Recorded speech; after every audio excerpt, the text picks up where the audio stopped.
since the time of the revelation of Veda, Rig Veda, which is the most ancient of all texts in the world, which gave the light which is eternal and which we call popularly Sanatana Adhyatma or Sanatana Dharma.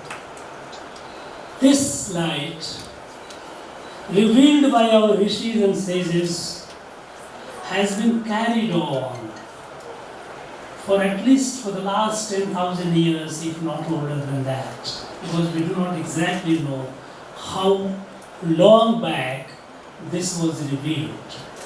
A conservative estimate is that at least about 10,000 years ago, maybe even earlier than that.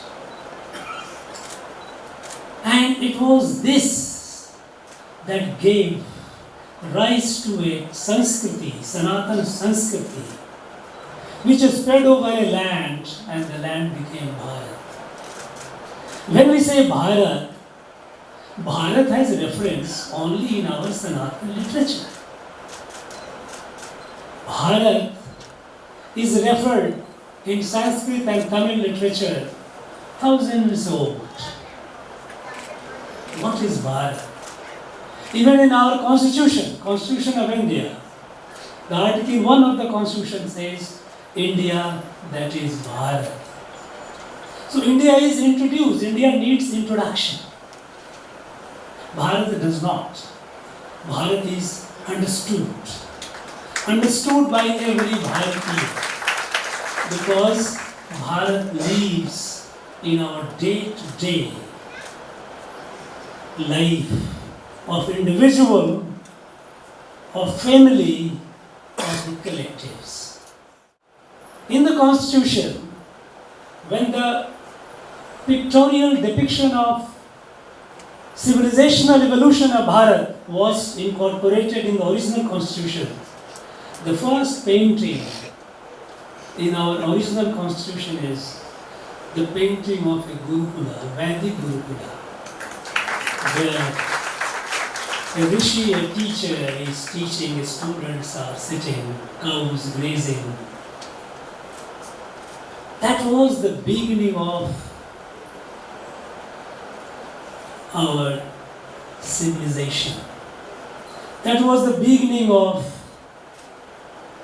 a Sanskriti, a Kalacharam, which was born out of this Sanatana Adhyatma, which is so expansive, which is so inclusive. It doesn't leave anyone. And this Bharat was born out of that light spread. That's what we all know, that in Vishnu Puran, Bharat says, it defines geographical expanse of Bharat when it says, Uttaram yat samudrasya himadrishya dakshina varsham tad bharatam nama bharati datsanta. This, so people, they, out of ignorance, 1,000 years of foreign rule, invasions, distortions came up. And people gradually, a large people, they tended to forget it. Many people believe that this country was born in 1947. I mean, this is a joke. This is a Sanatana country, Sanatana Rashtra. Some people, out of their ignorance, they try to say that Sanatana Dharma is discrimination, this is untouchability. No, this is not. So discrimination among humans is not Sanatana Dharma. Untouchability has no place in Sanatana Dharma. We are all human body. Human body has some vikara, some ailment. Vikara has to be treated, has to be cleansed to make it healthy. That vikara cannot define who we are. This beautiful city of Chennai. This beautiful city of Chennai is home to great artists, great intellectuals, great spiritual leaders, great men and women of literature, great people. But here, in this city, we have some places where we have open gutters and sewers. Now, Chennai cannot be defined by these gutters and sewers. These are aberrations, these have to be cleansed, they have to be corrected. So if anyone tries to say that Sanatana is one which advocates discrimination, social discrimination, untouchability, it is far, far from truth. Swami, His Holiness, in his initial invocation, he invoked a mantra, a prayer. Sarve bhavantu sukhina, sarve santu niramaya, sarve bhadrani pashyantu ma kasyantu bhargave. Let every being be happy, let every being be free of diseases. Now when we are talking about every being, which includes animals and plants, how can there be a discrimination among humans? These are aberrations, these are distortions, and this distortion cannot define the original, what it is. This is a land which has sustained Sanatana Dharma. And on this planet, on this earth, Bharat is the only country where the knowledge of Veda that tells that we are all members of a family. Atmavat sarva bhuteshu, mam atma sarva bhutana. All this truth of universal inclusion, it came on this land. He says, was it accidental? Is it no? It was divine purpose.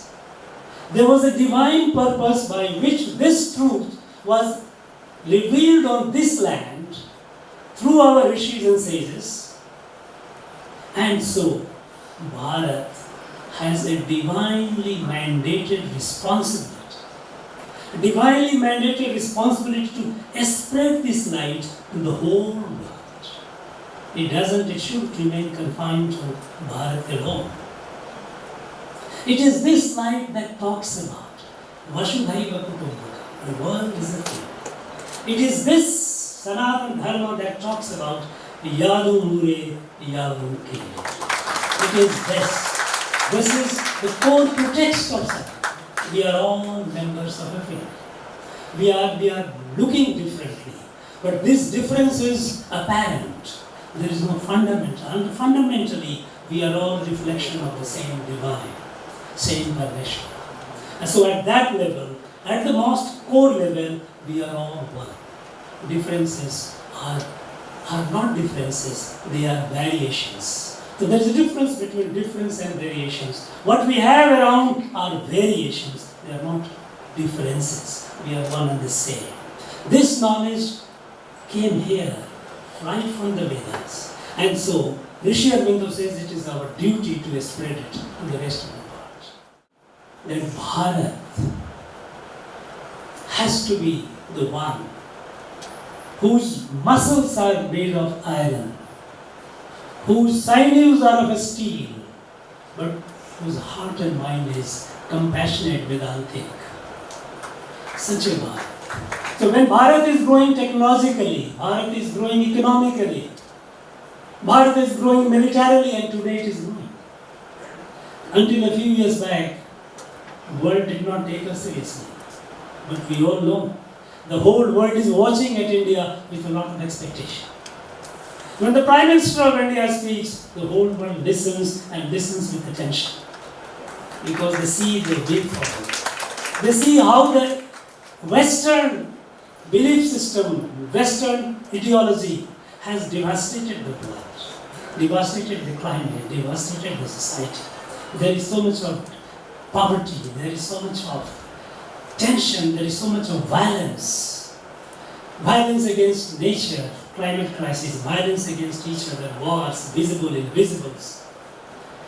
Poverty, huge, when some are in rich prosperity, the last part of humanity is still deprived.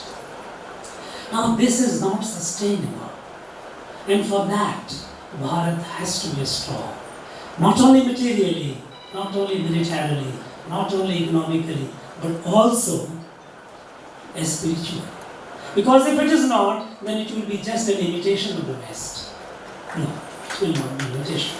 There has to be a resurgence, a spiritual resurgence of Bharat. And in that, this institution like Raghavendra Bhatt has a great responsibility. They have to work out, you have to work out your charter for the next 24, 25 years.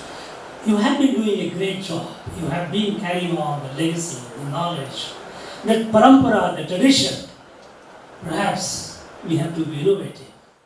I would have loved to see some more young people sitting here. We have to take this lesson to our young people. Our young people are not getting the right kind of education. And in ancient times, all through, such institutions were not just a place of worship, no. Worship was one part of it. They were the nodes of entire social life. There was a place of education. There is a place of healthcare. There is the place of justice. Every need of the society revolved around such institutions. These institutions were the answer to all these problems. It is only the advent of modern state that society got weakened and everyone started looking to the state. Okay, give us something. If a small ditch happens somewhere on the road, you write a petition rather than getting together and filling it. I often say, I recall in my younger days when I was a high school student in my village, before monsoon, every year before monsoon, the whole village used to assemble with their spade and crowbar, whatever they had to implement, agricultural implement. I was in a village. And used to desilt and clean the distributory for the canal to take water to our field. We didn't look up to government to build this. Before the onset of monsoon, the whole village got together and desilted the water body of the village, the pond. We didn't look up to government. Not like today, that if a small ditch happens, we start to get together, write a petition, hire a taxi, and go to some place and give a petition to somebody. This weakening, emasculation of society that has happened with the advent of the modern state, it is the undoing of our country. We have to build the society. And the society has been built by institutions like Raghavendra Bhatt. We had such institutions which used to take care of the needs of the society.